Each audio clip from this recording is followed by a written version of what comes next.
विषय चल रहा है, आत्मा, परमात्मा और प्रकृति विषय। सभी मनुष्यों को आत्मा, परमात्मा और प्रकृति के विषय का ज्ञान होना आवश्यक होता है, तभी वह मनुष्य कहलाता है।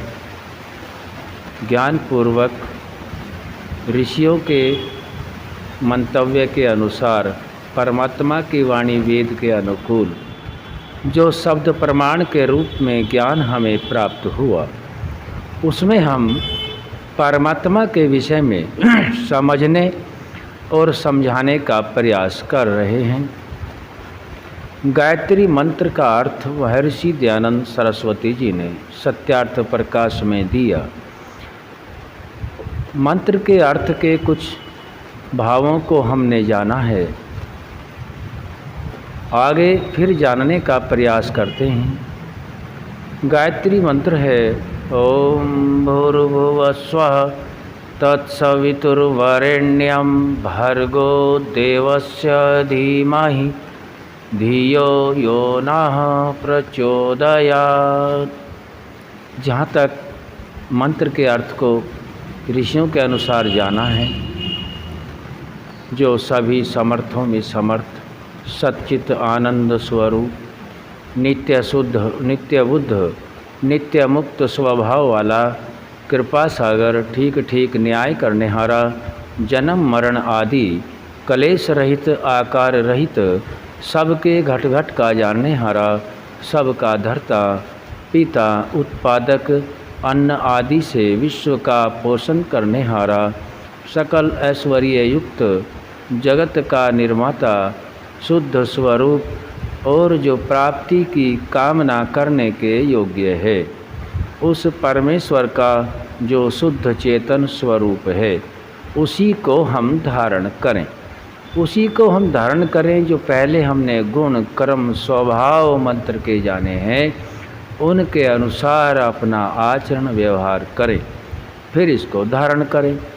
फिर आगे मंत्र के अर्थ में बताया गया है, इस प्रयोजन के लिए हम इन गुणों को जानते हैं, तो इन गुणों को जानने के लिए हमें अपना एक प्रयोजन भी सिद्ध होना चाहिए कि हम किस प्रयोजन के लिए इस शब्द ज्ञान को ग्रहण कर रहे हैं। आगे बताया गया, इस प्रयोजन के लिए कि वह परमेश्वर हमारे आत्मा और बुद्धियों का अंतर्यामी स्वरूप।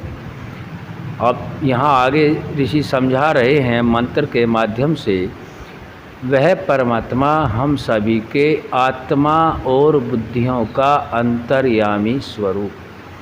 आत्मा के अंदर परमात्मा विद्यमान है, बुद्धि के अंदर भी विद्यमान है, और वह परमात्मा आत्मा और बुद्धियों में अंतर्यामी अर्थात अदृश्यमान रूप से स्थित है। इसको समझने के लिए शब्द प्रमाण से हम सभी ने जाना है कि जिस कार्य को करने में भय, शंका, लज्जा है, उसमें ईश्वर की आज्ञा नहीं है, और जिस कार्य को करने में आनंद, उत्साह और निर्भयता है, वहाँ परमात्मा की आज्ञा है। तो हमें परमात्मा की आज्ञा के अनुकूल ही कर्म करना योग्य होता है, और यह प्रयोजन आगे फिर मंत्र में आएगा, किस प्रयोजन के लिए कि वह परमात्मा हम सभी आत्माएं जो कभी भी मृत्यु को प्राप्त नहीं होते हैं, और बुद्धि आदि जो हम सभी के अंदर मन, बुद्धि, चित्त और अहंकार जो अंतःकरण विद्यमान तब तक रहता है जब तक हम सभी आत्माओं का मुख्य प्रयोजन मोक्ष सिद्ध नहीं होता, उस बुद्धि में भी परमात्मा विद्यमान है।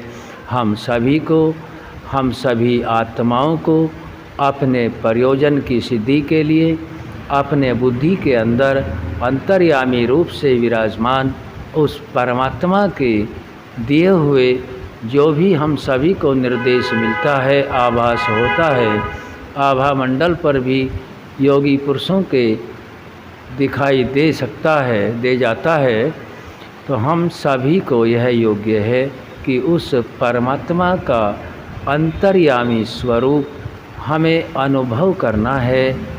और अनुभव करने के लिए अपने शरीर के अंदर परमपिता परमात्मा ने जो मुख्य साधन मन को दिया है, यह मन पूर्ण रूप से भौतिकतावाद से अलग रहते हुए, शांत प्रकृति में रहते हुए, तभी हमें उस परमात्मा के आदेश अनुभव का ज्ञान होता है।